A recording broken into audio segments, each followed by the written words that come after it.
Les hérétiques ne sont pas membres de la Sainte Église catholique. Le pape Innocent III a défini dans sa pleine autorité qui lui vient du Christ qu'il n'y a qu'une seule Église, non celle des hérétiques, la Sainte Église romaine.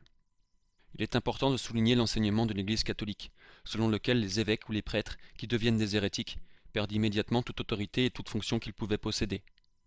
C'est clairement illustré dans le cas de l'hérésiarque du 5e siècle, Nestorius, patriarche de Constantinople.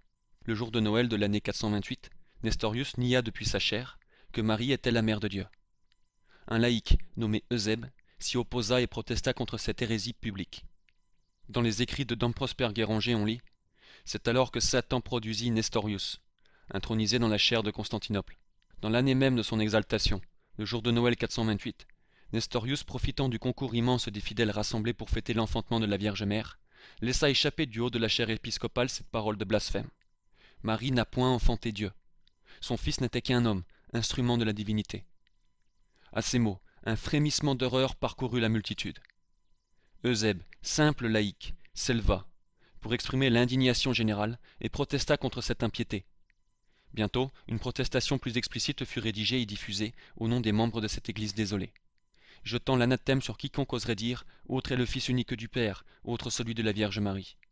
Cette attitude généreuse fut la sauvegarde de Byzance et lui valut l'éloge des papes et des conciles. Quand le pasteur se change en loup, le premier devoir du troupeau est de se défendre lui-même. Fin de citation. Il en résulta que les catholiques de Constantinople brisèrent communion avec leur évêque Nestorius. Ils reconnaissaient que puisqu'il était un hérétique public, il n'avait plus aucune autorité dans l'Église. Il avait automatiquement perdu sa fonction. Ils scandaient même « Un empereur nous avons, mais pas d'évêque ». Cette réaction fut soutenue par des conciles et des papes. L'autorité de notre siège apostolique a déterminé que l'évêque, le clerc ou le simple chrétien, qui a été déposé ou excommunié par Nestorius ou ses partisans, après que ce dernier ait commencé à prêcher l'hérésie, ne seront considérés ni comme déposés ni comme excommuniés, car celui qui a fait défection de la foi par de tels prêches ne peut déposer ou excommunier personne. Fin de citation.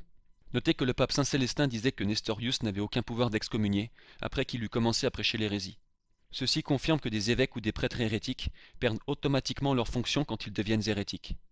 Cet enseignement sur la perte de la fonction épiscopale due à l'hérésie s'applique précisément aux soi-disant évêques manifestement hérétiques de la secte Vatican II. Ils n'ont aucune autorité et sont en dehors de l'Église catholique, quoiqu'ils se trouvent dans les bâtiments et possèdent l'autorité présumée d'un diocèse. La même chose s'applique à tout autre évêque ou prêtre hérétique faux traditionnaliste qui croit au baptême de désir et d'autres hérésies similaires. Il a autant d'autorité que votre voisin de palier. Notez que dans le cas des prêtres hérétiques ayant été validement ordonnés, leur perte d'autorité et le fait qu'ils soient en dehors de l'Église ne suppriment pas la vérité qu'ils restent des prêtres valides. Ils ont reçu la marque de leur ordination comme une marque au fer rouge. C'est jusqu'à leur mort. Et puisque nous sommes dans la grande apostasie, quelqu'un peut se rendre vers certains d'entre eux pour la confession, en suivant les directives appropriées, telles celles de ne pas les soutenir financièrement. Veuillez vous référer à notre dossier Messe et Confession pour connaître toutes les directives. Saint Grégoire le Grand. Mieux vaut que survienne le scandale, plutôt que soit cachée la vérité. Comprendre qu'un hérétique n'est pas un membre de l'Église, qu'il a été automatiquement excommunié, qu'il n'a plus d'autorité, et qu'il ne faut pas hésiter à le dénoncer, n'est pas difficile à comprendre. Mais bizarrement, il est très courant que certains se disent choqués de la manière de faire et du ton employé par de vrais catholiques qui montent au front contre des prêtres hérétiques en exposant les hérésies qu'ils tiennent. C'est surtout prédominant quand le prêtre dénoncé est un faux traditionnaliste. Comme si pour échapper à la dénonciation, un prêtre hérétique n'avait qu'à se déguiser en traditionnaliste.